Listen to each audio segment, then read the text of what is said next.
Hi, this is Matt with AppliancePartsPros.com. Today we'll be showing you how to repair your appliance. Remember, anytime you work on an appliance, make sure it's unplugged or the circuit breakers are off so there's no chance of electrocution. Also make sure you turn off the water supply underneath the sink. In this video we're going to show you how to change out the Samsung Refrigerator Water Inlet Valve. It's going to be a very easy repair and it should only take a few minutes to show you how to do it. If you already have one of these, great. If not, you can click on the link below or get it at AppliancePartsPros.com. When you open up the package, you're going to get the new water inlet valve. The water inlet valve controls the water going to the ice makers and the dispenser.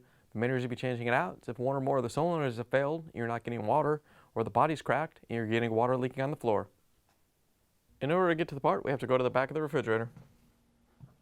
Now that we're around back, we're going to use the Phillips screwdriver to take out the screws that hold the access panel on.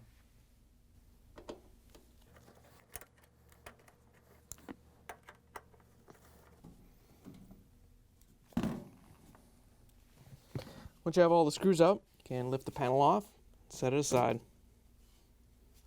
Now that we have the panel off, we have access to the water inlet valve. It's here on the right hand side. We're going to put a towel down to catch any water that may come out when we take the lines off.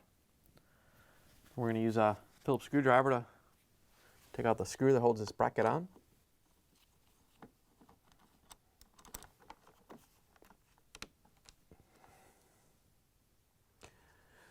Once you have the screw off, we're just going to take the bracket off and set it aside. Now that we have the bracket off, we're going to disconnect the black water line. First we're going to use a little needle nose pliers to take out this locking clip. Then we're going to use a 3/8" open end wrench to press down on the locking collar to release it. We can pull on it so the black line comes out. Once you have it out, we're going to follow the other black line down to the water valve and use the small needle nose to take out this locking clip. And then the 3/8" wrench to push down on the locking collar while we pull it out.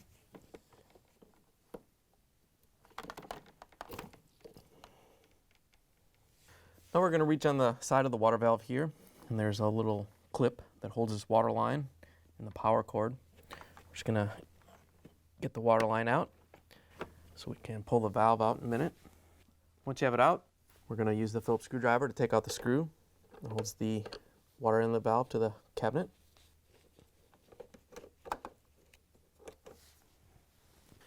Then we're going to reach in and lift the water valve off the cabinet and pull it out.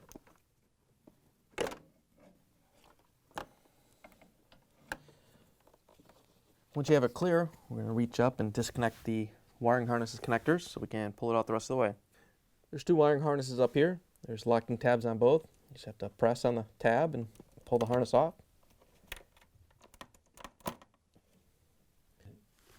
Then we can pull the water inlet valve out, set it down so we can take off the last two water lines.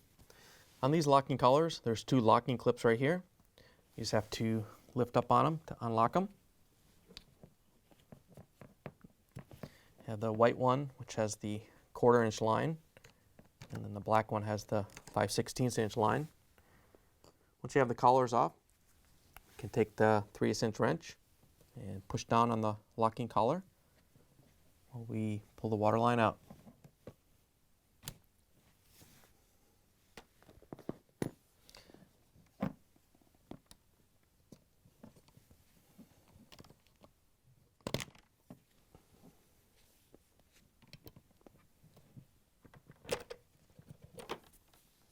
Once you have the last water line disconnected, we can swap it out.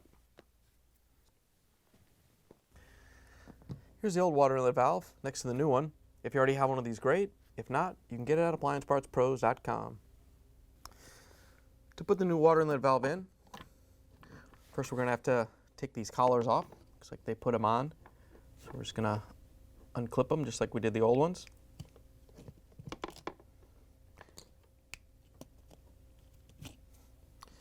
Once you have them off, we can put the water lines in. I'm going to do the large one first, the 5/16. Just push it in so it bottoms out. Then we can put the locking collars back on. Make sure it locks on and holds it in place. I want to make sure that this little line goes underneath the collar. so it holds it up and locks it in. Then we can put the 1/4-inch line in. All you have to do is plug it in, bottom it out. We can put the collar on. And same thing, you want to make sure that the little rib goes in between the collar and the valve, so it's locked in. Once you have it in place, you can snap it on. Now we can put the water inlet valve in. Just going to pick it up, and you want to make sure the 1/4-inch line swings around here so we can put it in the clip later. Then we're going to lift up on the wiring harnesses and plug them into the cabinet.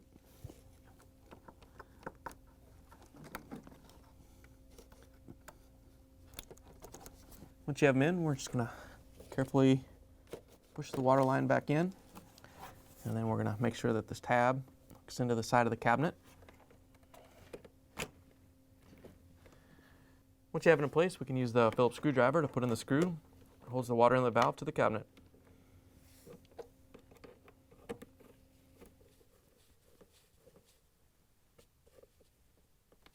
Once it's mounted, we can move the 1/4-inch water line over into its little mounting tab. Once you have it snapped in place, we can hook up the black line. So we're going to use the small needle nose to pull out this locking clip. And then we can grab the black water supply line, push it down into the valve. Once you have it bottomed out, use the needle nose pliers again. Just put the locking tab back in. Next, we're going to follow the blue and the white line up and take out the locking collar with small needle nose pliers.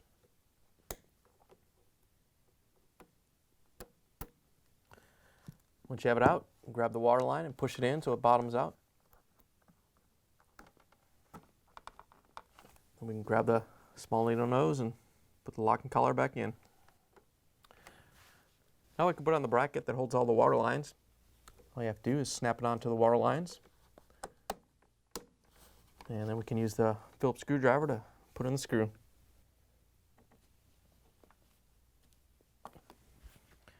Once you have the bracket on, we can put the access panel on.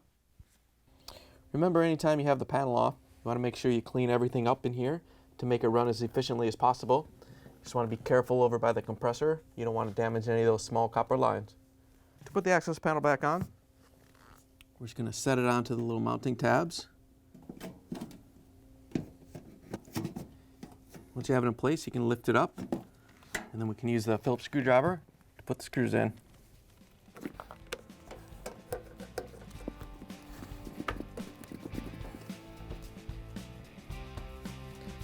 Once you have the access panel on, you can turn the water back on, plug the refrigerator back in, and make sure it starts to cool.